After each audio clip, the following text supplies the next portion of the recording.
लेकिन आपके मन में कोई और बसा हुआ है जेठा जी। बबीता जी समझाइए अपनी सहेली को, ये कुछ भी बोल रहे हैं। अरे सीधा इल्जाम लगा रहे मुझ पे।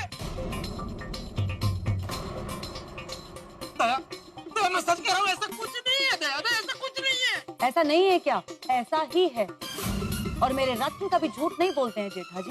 अरे तो क्या मैं झूठ बोल रहा हूँ?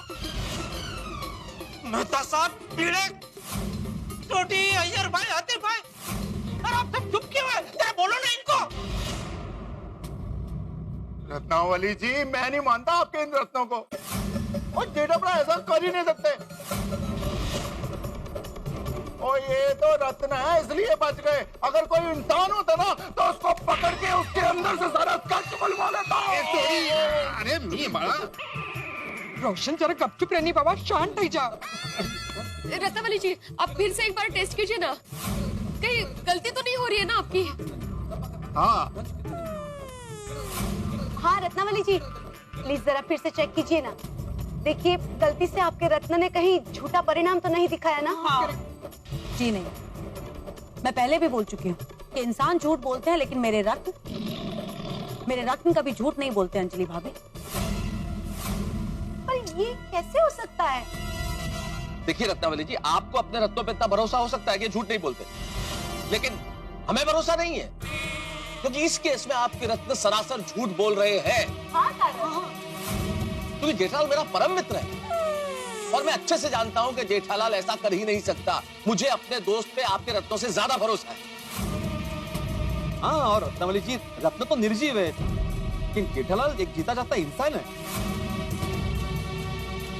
देखिए रत्नावली जी, हम जेठा भाई को सालों से जानते हैं और हमें उन पर पूरा यकीन है।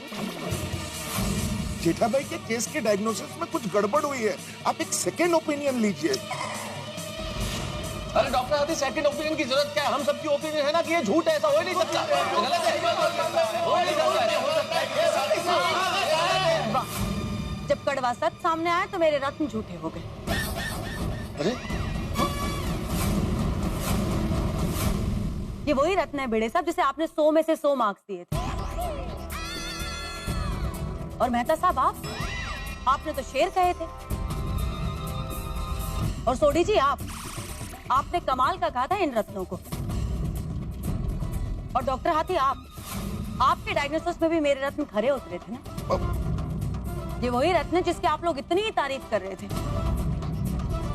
अब जब सच सामने आया तो मेरे रत्न झूठे और गलत हो गए। क्या बात है? देखिए, मेरी बात मानिए, मेरे हर केस में यही होता है कि जब पति की असलियत सामने आती है ना तो उसके दोस्त, उसकी फैमिली, कोई भी ये बात एक्सेप्ट नहीं कर पाता है।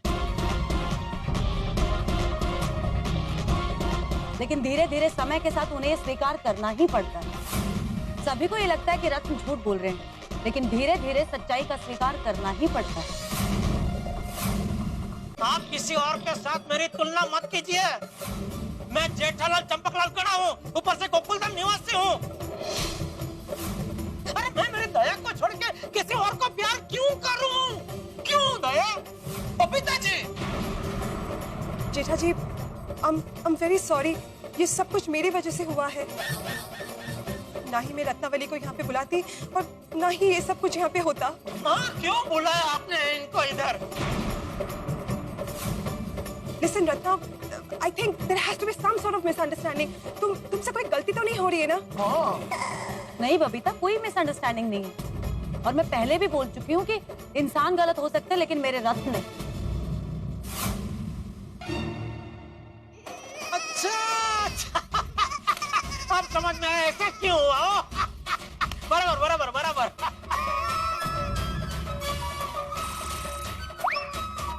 क्यों हुआ है? आपका रत्न मतलब आपने जो रत्न मुझे दिया ना, वो कंफ्यूज हो गया। कंफ्यूजन। वो आकर्षण को प्यार समझ बैठा। मतलब? समझाता हूँ। आपके जो रत्न है वो जेंट्स के मन की बात बताता है, बराबर? हाँ। तो हर जेंट्स के मन में किसी न किसी सुंदर स्त्री के लिए थोड़ा बहुत आकर्षण रहता है। अभी क्या है कि हमारी ये गोकुलधाम सोसाइटी है, तो उसमें काफी बड़े बड़े फिल्म स्टार आते हैं। तो ऐसे ही एक बार दीपिका पादुकोण जी आए थे, याद है? तो उनको देख के एक दो घड़ी मुझे थोड़ा आकर्षण हो गया था कि वाह कितनी सुंदर दिखती है दीपिका जी। और मैंने दया को भी बोला था, याद है दया, कि देख देख दीपिका जी कितनी सुंदर दिखती है, नहीं याद है? हाँ, पर मुझे क्या, हर मर्द को किसी ना किसी सुंदर स्त्री के लिए थोड़ा बहुत आकर्षण होता है। अब ये मेहता साहब को ही ले लीजिए, इनको माधुरी दीक्षित जी बहुत पसंद है, नहीं मेहता साहब? हाँ मतलब हाँ, तो इसका मतलब ये थोड़ी है कि मेहता साहब का माधुरी दीक्षित जी के साथ चक्कर चल रहा है। नहीं नहीं नहीं बिल्कुल नहीं। करेक्ट है रत्नावली जी, इस रत्न का रंग ना वो आकर्षण की वजह से ही बदला है। अब ये रत्न को क्या मालूम कि आकर्षण और प्यार में डिफरेंस क्या है? सही बात है। हाँ, तो अगर ऐसा है तो इन सब के रत्न का रंग काला क्यों नहीं हुआ?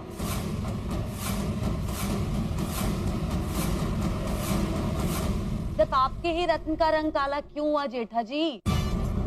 नहीं जेठा जी, ये रत्न आकर्षण और प्यार का फर्क समझते हैं। आपके मन में किसी और के लिए प्यार है, इसलिए रत्न काला हुआ। अरे बेवकूफ जैसी बातें मत कीजिए, आप बेकार का इल्जाम लगा रहे हैं मुझ पे। देखिए आप मानो या ना मानो, लेकिन मेरे रत्न हमेशा सत्य को ही सामने लाते हैं। अब क्यों मेरे सुखी संसार को तबाह करने पे तुली हुई है? क्या बिगाड़ा है मैंने आपका? किस बात का बदला ले रही है मुझसे? मैं आपसे बदला क्यों लूंगी जेठा जी? ना मैं आपसे पहले मिली हूँ, ना मैं आपको जानती हूँ। सच्चाई ये है कि आप बचने के लिए कुछ भी कह रहे हैं, लेकिन मैं आपकी हर बात को झूठ प्रूफ कर दूंगी जेठा जी। ये रत्न काला हो चुका है और ये सिद्ध हो चुका है कि आप अपनी पत्नी से नहीं किसी और से प्यार करते हैं जेठा जी। अरे कैसे सिद्ध हो गया है?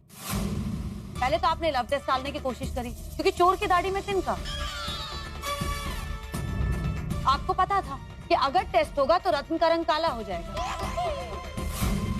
रत्न काला होने के बाद आपने कहा कि ये रत्न गलत है। आपने सोसाइटी वालों की हमदर्दी लेने की कोशिश करी और मैंने वो दाव भी झूठा साबित कर दिया, क्योंकि अगर मेरे रत्न गलत होते तो सबके रत्नों का रंग काला होता जेठा जी। सिर्फ आपके ही रत्न का रंग काला क्यों हुआ है? फिर आपने कहा कि आकर्षण, लेकिन मैंने आपकी ये बात भी गलत प्रूफ कर दी थी। अब और कितनी झूठी दलीलें देंगे जेठा जी? सच्चाई सामने आ गई है, प्लीज इसे एक्सेप्ट कर लीजिए। अब पकड़े गए हैं तो कबूल कर लीजिए जेठा जी।